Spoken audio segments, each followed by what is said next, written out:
Good evening, everyone. Thanks for being with us. Hope you're safe.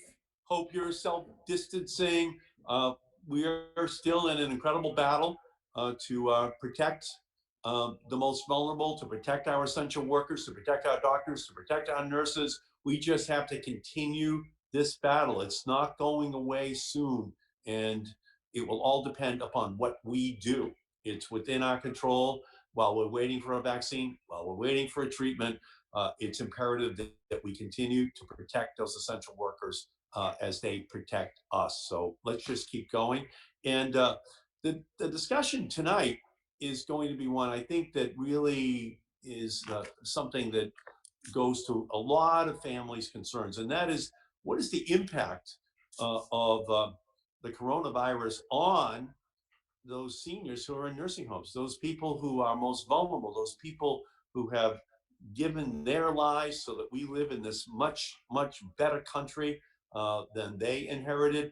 And what is happening to them? What is the problem? Why in Massachusetts are we upwards of 60% of all of the fatalities, those related to being in a nursing home?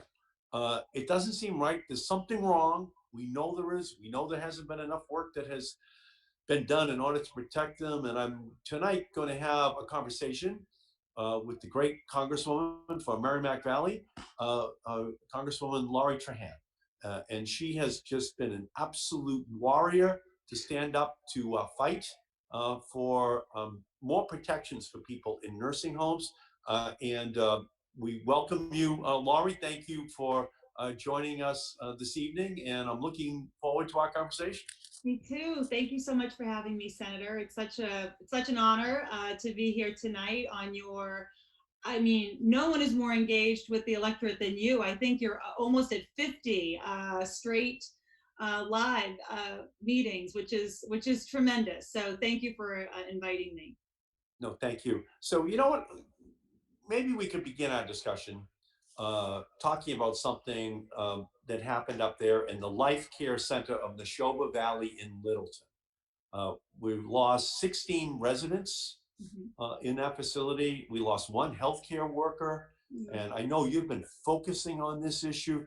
Can you give our viewers your perception of what went wrong? Why are these people so tragically victimized by the coronavirus? There's no question that the coronavirus is taking a disproportionate toll on our seniors, on people who have underlying health conditions or immune compromised, and it's so contagious. We've seen the intensity of its contagion play out in assisted living centers and skilled nursing facilities all across Massachusetts.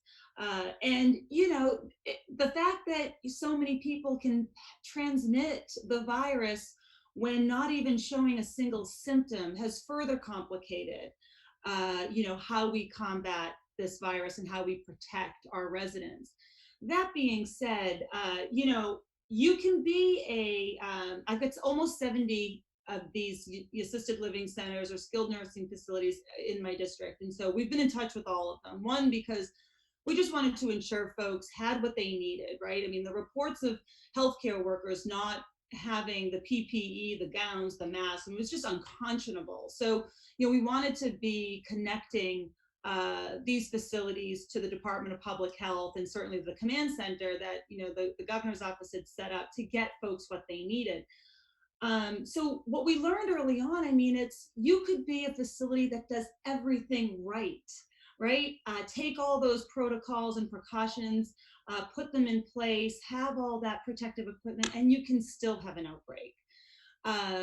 So we knew we were up against it's a hot spot. These facility centers, because of the close quarters and because of the human contact, right?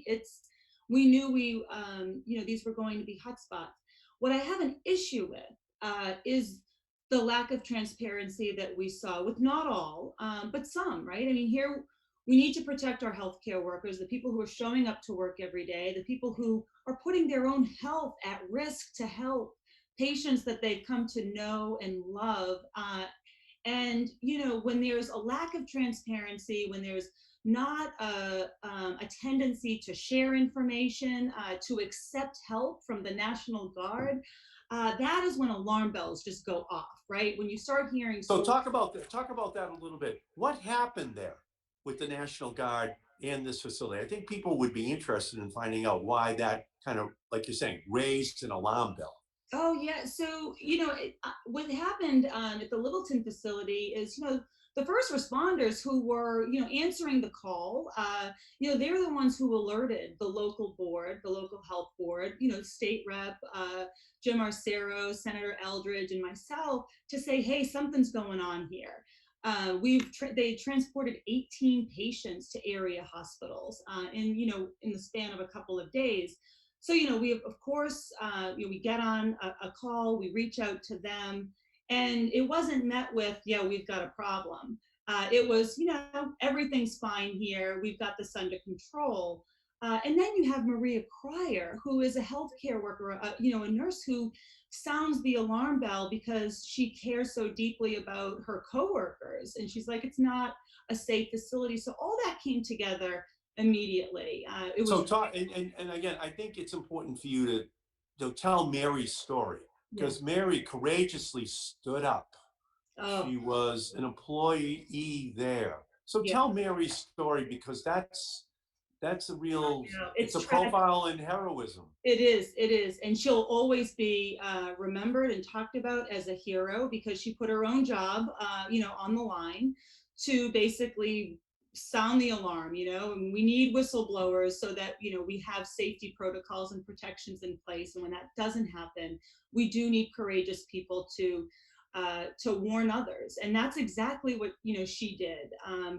And she basically said, we're not protected. We don't have the equipment necessary. We don't have the gear. We don't have, the masks to treat, and it's much worse inside the walls. Keep in mind, people can't visit their loved ones, right? They are at the mercy of phoning in and finding out, from whoever picks up the phone, how the health status is of their loved one.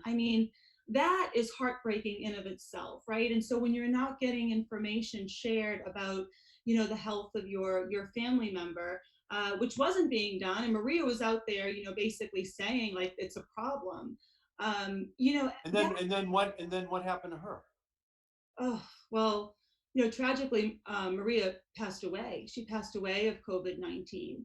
And, um, what she did, and I think I'm always going to carry, a piece of Maria's courage with me is that, you know, she she just knew intuitively that what was happening inside was wrong. It was putting people in harm's way, not knowing that she had contracted the virus, not knowing that she was going to fall sick and that she was going to need a respirator herself and that she was going to succumb to the virus. She just did the right thing because she cared so much about her coworkers and the residents there. And I'll tell you, it's I think that's the part that's the hardest. It didn't have to be that way. We around the time that this all happened, we had just started hearing about Soldiers Home, and so the National Guard had been deployed in Massachusetts. So we knew that we could call the National Guard and have them send a remote testing unit just to figure out how widespread the problem was behind those doors, how many patients had the virus, how many healthcare workers. But at first the facility said, when the National Guard called the first time, they said we don't need tests. Well, this is a time when we're all facing a pandemic. This is a time where we band together, where we share information, where we help each other. I mean, we know what we're up against, and it's scary what we're up against. And so I didn't really have any tolerances, as is you and Senator Warren. No tolerance for the lack of transparency. We needed to band together to get folks in that facility the help that they needed, which is what spawned the letter to CMS. I hold life care. They're a little bit different in my book than some of the others because a month earlier they had that, like now it was the first outbreak at a nursing facility in Kirkland, Washington. And when you have a network like that, when you are a national company, you have the economies of experience. That's your advantage. And they didn't use that experience and equip all their other facilities in Massachusetts and beyond. And so they should have been more prepared than others because of what they went through in Washington. And so I certainly want to make sure that CMS and federal regulators are making us aware that if there's an outbreak in one part of the country, that we're notified so that we can reach out to. It was just happenstance that we found out. I mean, it was like a patchwork of communication in terms of finding out, what was happening at that facility, and it shouldn't be that way. And it took a courageous woman who was like a Paul Revere warning of the danger Yeah. inside of that facility, to really then, like you're saying, raise the alarm to that something's wrong here.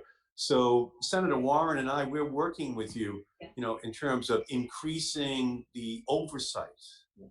of these facilities and making sure that the healthcare workers get the tools they need in order to be effective in protecting themselves and protecting the people who they've been given the responsibility of protecting. My mother had Alzheimer's, and we were able to keep her in our living room, and she never went to a nursing home. But that was always a concern that my father had about being in a nursing home. He wanted to keep her right in our living room the whole way. And many families, even as they putting their loved one in a nursing home, there's regrets. There's some part of them that wishes they didn't have to do it. And so then you reach a situation like this, Well, and the worst case scenario unfolds where not only are they in a nursing home, but the loved ones can't even visit them. That's how bad the conditions have become. So talk a little bit, if you could, about the oversight that you're doing and the issue of making sure that the workers and the patients and the residents of these homes get the resources they need. You bet. So we're doing two things on that. One, I mean, uh, it was probably, it's the horror of my experience right now to see that we did not have enough PPE to arm our front line, right? I mean, when you think about Maria Cryer, she died on our front line in my mind, and I do equate that to we would never send a military man or woman into battle without the gear and the equipment that they need. And yet that happened. That happened here. And it exposed huge gaps in our supply chain here in the United States. And we can talk about that later because, I feel very strongly about getting that manufacturing back to the United States as we consider, ramping up for vaccine and treatments and therapies and how we're going to scale that production. I don't want us to be reliant on a foreign supply chain. I want to make sure that we bring those jobs here to the United States and that we, the federal government, partners with our medical device companies and our medical supply companies so that we have enough to assure our public health. But for CMS, we have to have better oversight. Like I said, not every facility is the same, and we're working with some facilities in our district have not one case, which is a miracle. And then we have others that have, taken prompt and divisive action to separate, their patient population, and they're getting through it. They're already seeing, patients recover. And so, this is, it's such a hard issue because you can do everything right and still have an outbreak. But, what we're sort of letting guide us is, the collaboration, the transparency, how we're working together, how they're communicating with families and with the command center. But CMS has an obligation. They have an obligation to oversee these facilities to make sure that they are not just putting up these CDC guidelines, not just putting these protocols or these safety precautions up on their website, that there's actually a way to enforce these things, and that there should be alerts in the system when something happens in one place. I don't, it should cause an alarm so that whether it's us as lawmakers or regulators within the state know that there's a problem in the network and we want to make sure that the people who are there are healthy. I called Vice President Pence like 2 months ago, and I said to him, according to a Department of Health and Human Services report a couple of years ago, when they modeled what a pandemic would look like, Mr. Vice President, the conclusion was we would need 3.5 billion N95 masks. Yeah. 3.5 billion. So that's why, Mr. Vice President, the president should invoke the Defense Production Act. Oh.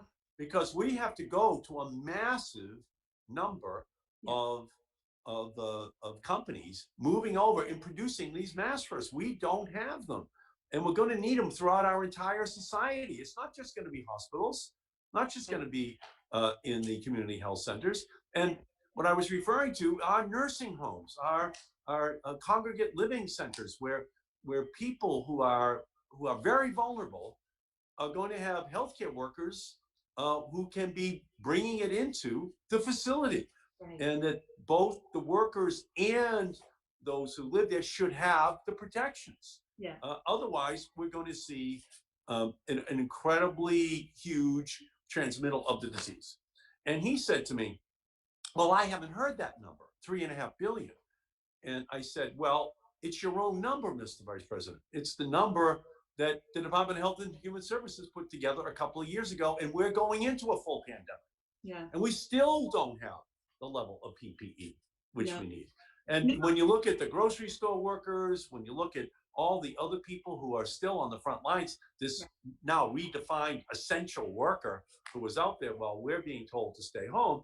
Right. Well, where's the armor that we give these people? Where's the protection? And I think when we look back, we're going to see what, like you said, what an avoidable tragedy, especially the nursing homes were, if we had just provided the equipment. Yeah. We're going to need it for testing too. I mean, I think, you and I both know that the way to responsibly reopen our economy and get people not just, I mean, it's not just about putting the open sign on the small business, it's about consumers having confidence to be patrons at those businesses again. And until we have a vaccine, we need to give folks the assurance that there's a testing infrastructure in place, that folks aren't going to work sick, right? And people aren't going out of their homes sick. And so when I think of the scale that we need for tests, it is similar to what we're going to need and sustain for PPE and eventually for our treatments and our vaccines. And what a great way to stimulate our economy, right? I mean, we need to bring those manufacturing jobs, and we're talking about infrastructure, and that is such a great lever. But we do this already with our national defense. I sit on the Armed Services Committee, and we have such a strong public-private partnership with the federal government, either making direct investments or subsidizing, our missile defense, our uniforms, our food for our troops, whatever it might be. We would never rely on a foreign supply chain to protect our homeland.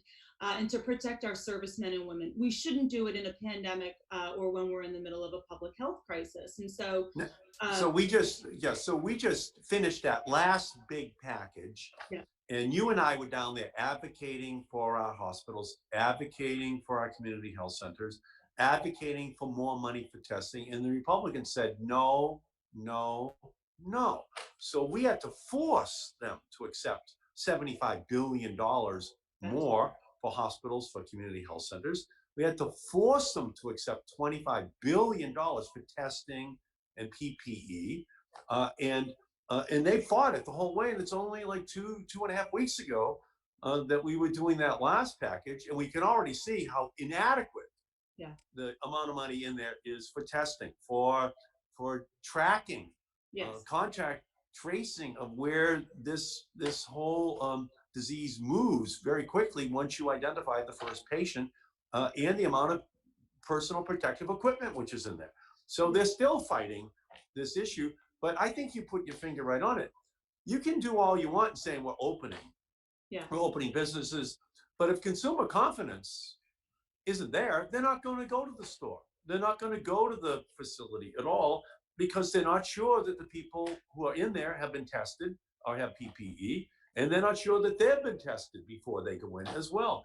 So now we're in this next phase where we're heading into another battle with the Republicans over the issue of how much money should we be spending on testing, on contact tracking, on the issue of personal protective equipment. So where are you on this issue? What are you looking for to include in this next bill? So I'm heading down to Washington tomorrow night because we are set to to debate and to pass the HEROES Act, which is basically $3 trillion package. Most of it, well, it's geared toward a lot of places. One, we've heard loud and clear from cities and towns, and I know you have too because you've been talking to mayors and city managers just like me. But you talk to Mayor Rivera right now in Lawrence. He's had to front the cost of laptops and hotspots and tablets, just to get through this academic school year. Not to mention, I mean, I don't know. Well, you're driving back and forth to Washington. It's been a while since I drove to Washington, but like that was the last time I filled up my tank, right? There's no more gas tax money coming in, and meal tax, excise tax. I mean, there's no revenue coming into these cities and towns. And when someone calls an EMT or calls 911, it's not the federal government that pays, those salaries. It's our local governments. They are literally on the front lines. And so, I have been fighting to make sure that we get that state and that local aid, so that we can stabilize those budgets. But definitely right now it's testing. I mean, we basically did a $25 billion down payment in CARES 2. There's $75 billion in this next bill. We need to ramp up testing and contact tracing. And Massachusetts actually is hopefully going to serve as a model. We've made that investment in contact tracing. I think that there's a great opportunity for us to use our Peace Corps and our AmeriCorps volunteers. I'd like to see that be part of it. But we have to, these draconian measures of just shutting everything down, it needn't be that way if we invest in testing and tracing and isolating so that we can contain the virus more quickly and still have parts of our economy and parts of our state open. Yeah, I keep telling people it's not a date. Everyone wants to know, what date are we going to be safe? And I keep telling them it's not a date, it's data. Only when we have the Right. data that's accurate and confidence building will we be able to reopen. People can say it's open, but no one will go unless they're sure that the data indicates that that individual, the consumer, is going to be safe and going in. So I think that's another battle we're about to have. And you're going back down to vote for $3 trillion Yeah. worth of additional support. But a lot of that will be going to hospitals. A lot of it will be going to testing. A lot of it will be going to the kinds of things that we know because we're listening to scientists. We're listening to public health officials. We're listening to what the experts are telling us we have to do. We have a president in the White House who almost defies all scientific advice which is being given to him. He goes to a mask factory and doesn't wear a mask. The vice president goes to a healthcare facility and doesn't wear a mask. So what kind of signal is that sending to the American people? It's a dangerous one that's only going to lead to a relapse. It's only going to lead to a boomerang effect where Right. rather than solving the problem, it's just going to come back and escalate. So I'm And glad you're going down to pass it out of the House of Representatives, but because then it's coming over to the Democrats in the Senate to be battling Mitch McConnell, yes, who was saying no money for Lawrence, I know. no money for Lowell, I know. no help for the cities, no help for the state. And in the same way we had to fight him on getting more money for hospitals and testing, we're about to have this incredible unnecessary battle when the needs are just so obvious. Oh, it's so true. Well, I think this is our this hopefully this bill will give us an ability to put a stake in the ground in terms of where that negotiation. I mean, look, we know Leader McConnell has already made abundantly clear that he doesn't mind watching states go bankrupt, which is just I mean, it's it's just impossible to try to imagine what he's thinking when he says something like that. But I do think that there's a lot in this bill that one, it gives more direct check payments to people who need it. I mean, we've been at this for 8 weeks. People are struggling. I mean, they've had 2 rent payments. They've had their utility bills come due twice, going on 3 times. I mean, we have to get more assistance to workers and to their families. So but you're right on the money. I mean, the hospitals, I mean, imagine that hospitals are in dire straits. Their finances are in dire straits, and they're in the midst of battling COVID-19 and trying to keep their communities safe. And we just can't let that happen.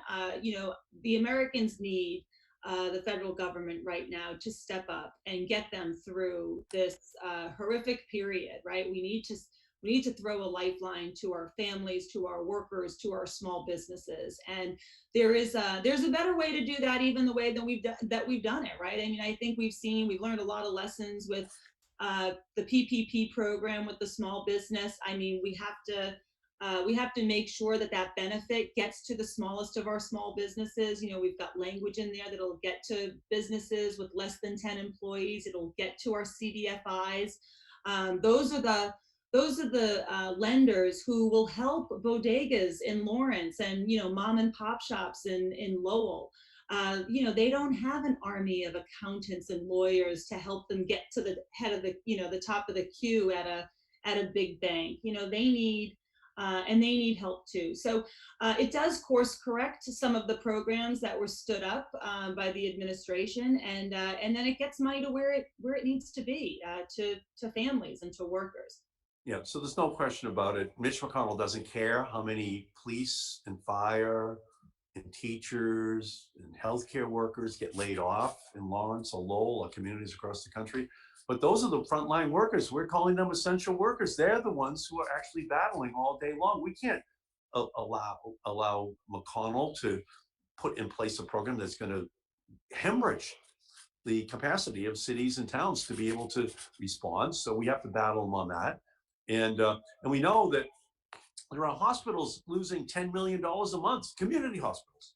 Oh, yeah. 10 million a month. They can't afford that over a sustained period of time. We have to help them because they're the ones who are there providing the care for all of these people who need help for themselves and their families during the coronavirus. So this is going to be a big battle, and I'm so glad you're on the way back down to cast those votes and to get it over to the Senate, because we have to confront this as quickly as we can.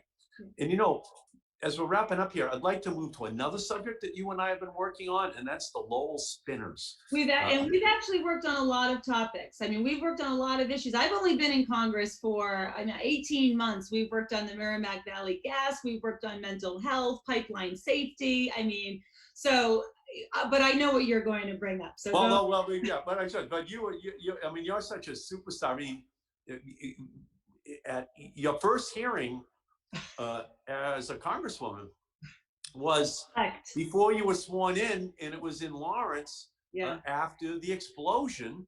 And I brought a Senate committee to Lawrence, and you were able to cross-examine, those officials before you were ever sworn in to the United States Congress. And by the way, a lot of, I think, what we're going through right now, Lawrence and Andover and North Andover had already gone through a form of it, because of those natural gas explosions. How much of that do you think has informed, and maybe given a little bit of extra preparation for those communities to put in place the emergency response capacity?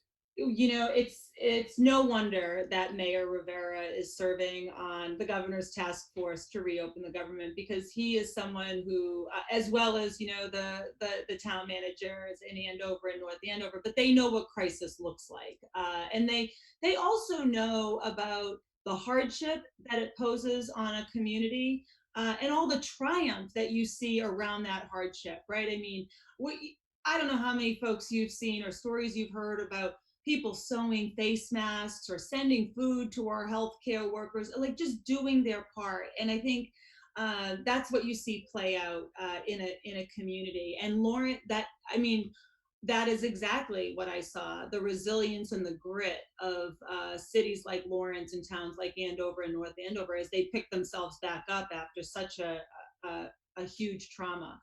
Yeah, and again, you are so right. With so many issues that we've worked on just in this incredible the year and a half that is your congressional career so far. You're just such a superstar. Yeah. You've been an unbelievable guide, so thank you for that. Because this is definitely learned by doing. Not all the things that to solve a problem are not always intuitive, but because I've been able to partner with you and learn from you on so many of these issues, I've been able to be effective for the 3rd congressional district. So thank you for that. So let's now talk about this last issue, the Lowell Spinners. You began a national movement. You began a national movement to save these minor league teams, and you have helped to organize, minor league baseball for this battle.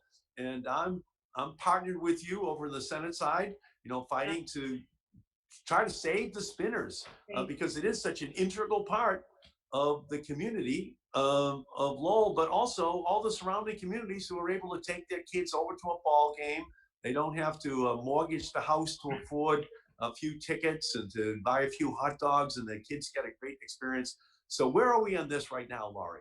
I hate to use a baseball pun, but it feels like we're in the 9th inning of a very long series. We're hopeful. We want to make sure that the Spinners stay affiliated with the Red Sox and they stay put. Obviously the MLB has put together a contraction plan for the minor leagues.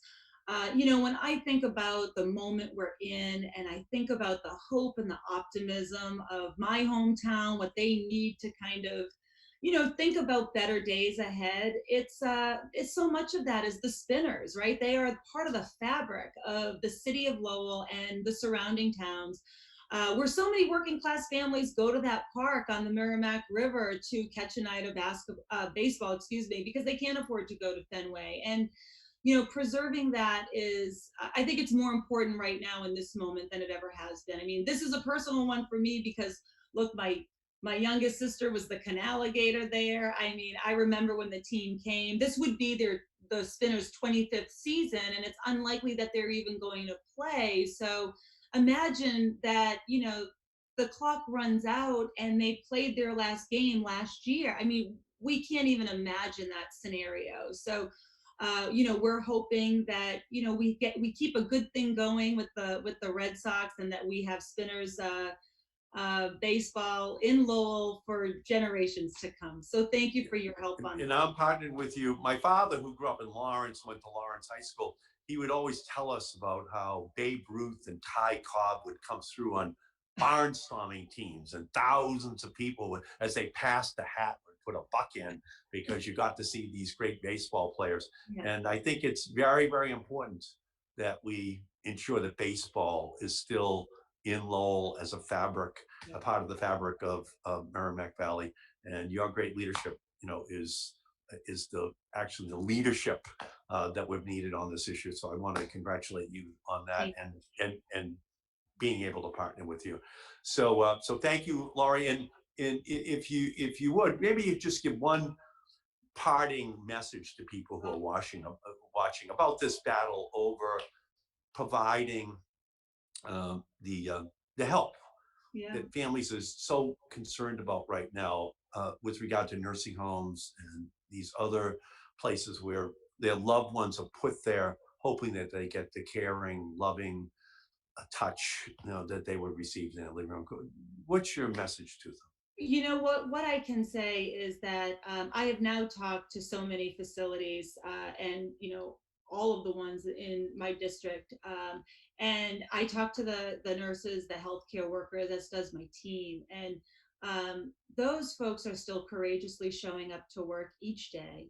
Some have already gotten sick and they've recovered and they've come back, because they know how important it is to care for the residents that are in these homes and apart from their families. And so, look, it's the healthcare workers and the folks who are on the front line. They're showing up with all the nobility and the humanity that you can imagine. My beef is not with them. It sometimes can be with the corporate leadership that doesn't allow or give their employees license to be transparent to people who want to help. But I do want to say to families that we're going to get through this, and we're going to get through it together. So much of what we've been able to do in not overrunning our community hospitals in Lawrence and Lowell and across the state and our community health centers has been because we've had the discipline and the collective motivation to care for each other and to stay at home and to wear our masks when we're out in public and to wash our hands. That is actually made a very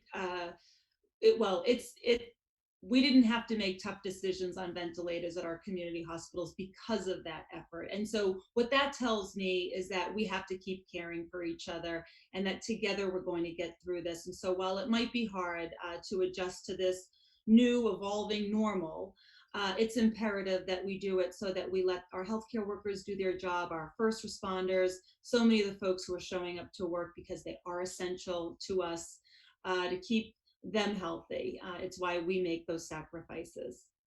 So thank you, and thank you, Congresswoman Laurie Trahan, for being the incredible voice which you are for Massachusetts and for the country. You are just making such an incredible difference, and again, we're grateful to you for all of your leadership, and to everyone watching, stay safe, protect yourself. Let's learn the lessons of the last couple of months. Let's be the Bay State, which is also the brain state. If we can figure this out, but we have to partner together. And Congresswoman Lori Trahan is at the front of that leadership. Thank you all so much for tuning in. See you again tomorrow. Thank you, Senator. Thank you, thank you, thank you for your leadership. Thank you.